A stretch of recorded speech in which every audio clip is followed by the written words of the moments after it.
Good morning, empath. This is me, the alpha empath. Give me 1 second.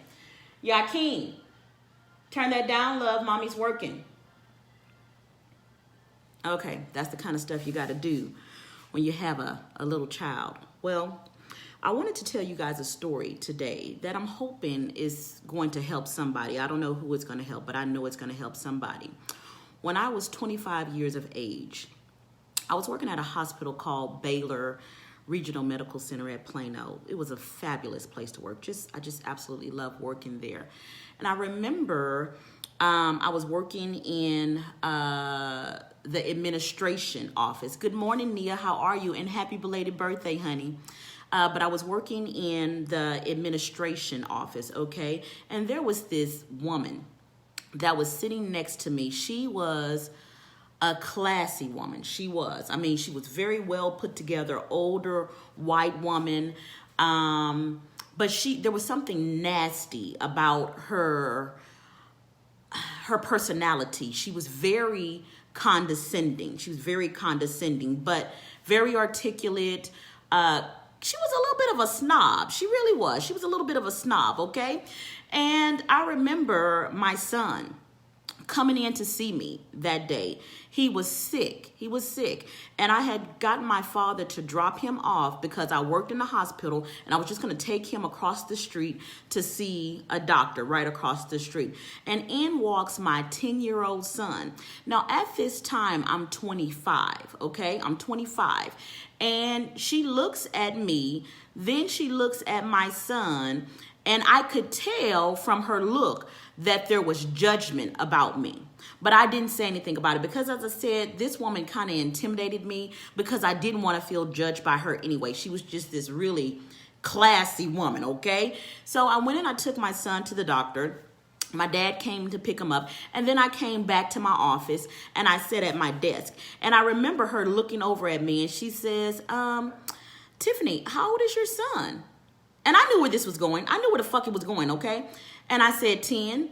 And then she said, wow, and how old are you?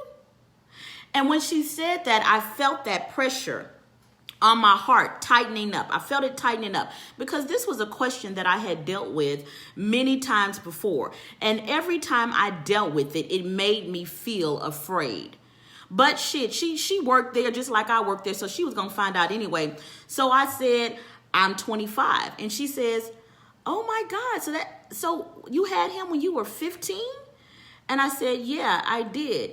And she said, at that age, I was playing with Barbie dolls still. Now, what my heart wanted to say was, bitch, fuck you. That's what my heart wanted to say. But professionalism would not allow me to say that. But I was extremely offended, extremely offended. And I could not shake that offense. I was mad, you guys. I was so fucking mad, okay? So then I started trying to rationalize my feelings. And I said, okay, but I am 25 and my son is 10. Why does this energy that I'm sensing from her bring me so much anger and pain and hurt? So I went to another woman that I admired within the office. Her name was Ellen. Oh my God, I admired this woman. Her name was Ellen Pitcher. I'll never fucking forget her. And she came to me and I told her what happened. And she said, oh my God, Tiffany, a woman is never supposed to ask another woman her age. That's probably why you're offended. Well, to be honest with you, no, that wasn't it. I'm not afraid to state my age. I'm kind of the mindset of, what's wrong with asking a woman her age? If that's her age, so what? But I took Ellen's her advice. I took it and I said, well, maybe it's because, she's being rude because she asked me my age. But the hurt and the pain did not go away. So it caused me to go down a little bit further. Now, Anita was not the only person. The woman that sat next to me, she was not the only person that asked me these questions throughout my life. There was always a sense of shame associated with me birthing a child at 15 years of age. But when I began to know myself, when I began to ask myself, but why am I hurt? Why does this hurt me so bad? Why do I feel so much anger and shame about this? It happened. Why am I ashamed of it? I talked to my father about it. And this is what he told me when I told him that it hurt me so bad that she said this and I wanted to get another job because of it. He said, well, you made a mistake at that age, so you might as well deal with it. You made your bed, so now you have to lie in it. And that didn't make me feel any better either. But I said, my father is a man of God, so let me just deal with what he says, okay? Well, years later, after still dealing with this shame, I began to say, I'm not going to be ashamed about something that I did anymore because I am proud of what I got out of it. You see, at 4 years of age, and this is no fucking secret, but I was brutally raped. I was brutally raped, okay? And I was raped anally, not vaginally. 4-year-old little girl raped anally, okay? And throughout my life, men that were in my life, they brought me pain sexually. I was molested as well by my stepfather, okay? I was molested by him. And my first husband, which is the father of my eldest son, he wasn't my husband at that time, but I remember liking him because he came up to my mama's house. I was living with my mother, and he knocked on the door, and I opened the door. My mother asked me, she said, who is that? And he said, Miss Darlene, it's Brian. Can Tiffany come outside and play? Now, it was game, y'all. It was game. I'm not saying it wasn't game because that motherfucker was 19 and I was 14. It was game, but it fucking worked. It worked because here I am trying to be older than I actually was. I'm like, I'm not a little kid. I'm a woman. I'm a woman. You don't have to ask, can I come outside and play? I can come outside when I want to. So that afternoon, he actually took me to the beach and we played. We played in the sand. We built sand castles. We played in the water. I was on his back as he swam. I had a wonderful time with him, just playing. And I needed that in my life at that time. I needed to see a young man bring joy to my life instead of pain, although he was sexually interested in me. I needed to see that because I had never seen that before, okay? Now, let's speed up this same story a little bit more in the future. Now I am 14, about to turn 15. My mother decides to bring back her ex-husband because they're going to try to work shit out, okay? They're going to try to work shit out. And this was a man that I told her would lift up my gown while she was at work and try to touch on me underneath my gown. And she brought him into our home when I was 14. Well, I called this same young man. His name was Brian. He was my first husband. I called him and I said, I cannot stay here. I cannot stay here with this man here. And he says, don't worry. I will come get you. I will rent us a hotel room for a week and you can stay with me.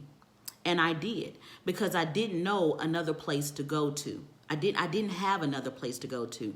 So I went with him and staying in a hotel room, and I'm 14 and he 19. You already know what the fuck happened, and we liked each other, okay? So we had sex. And what I remember about that encounter was tenderness. I remember so much fucking tenderness. Now, it wasn't great sex, y'all, because shit, he was young, I was young. I didn't really understand my body. I didn't really understand what it took for me to make sex pleasurable. But that motherfucking man was tender with me. He was tender as fuck with me, okay? And from that encounter, I got pregnant and we produced my eldest son, Marcus. My son Marcus was produced from my first time vaginally with a man that gave me tenderness. And I'm not going to be fucking ashamed of that. Period. Because in a world where men had only represented pain, for the first time in my life, I chose a man that gave me tenderness. And you are not going to fucking make me feel ashamed of that. You see, you got to understand something. Humans got shit fucked up. We really do. See, you look at nature and you really figure out how shit is, okay? So in nature, a boundary is this. A boundary is a naturally occurring formation within nature that helps bring about balance to sustain an ecosystem.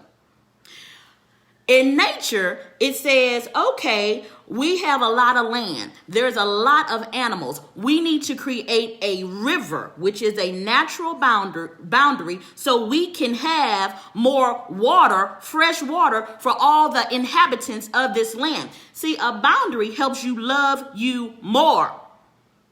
But what I was doing with Anita at 25 is I was protecting an insecurity. I was not establishing a boundary. See, I had not delved down deep enough into my soul to realize what was the root of me having sex at 15. I needed to be shown tenderness by a man.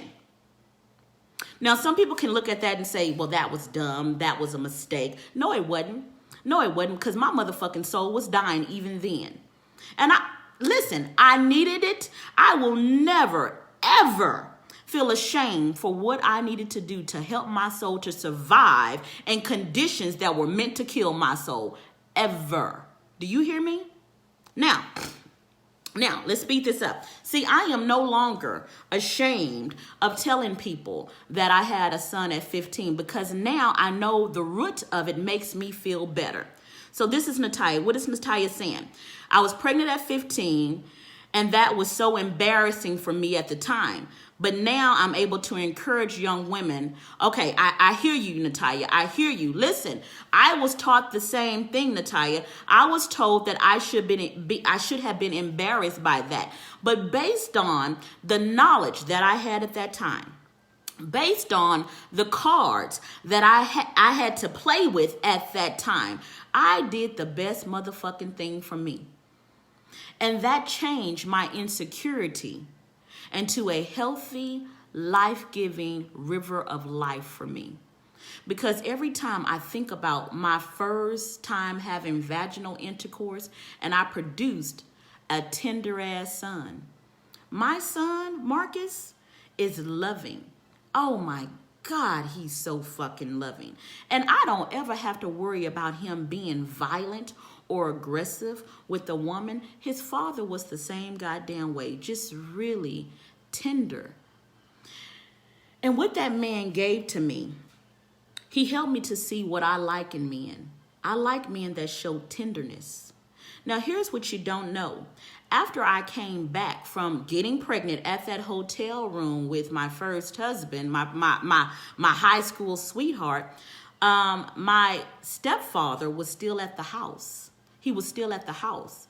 And I called Brian and I said, hey, listen, we might need another week at the hotel. And here's what he told me.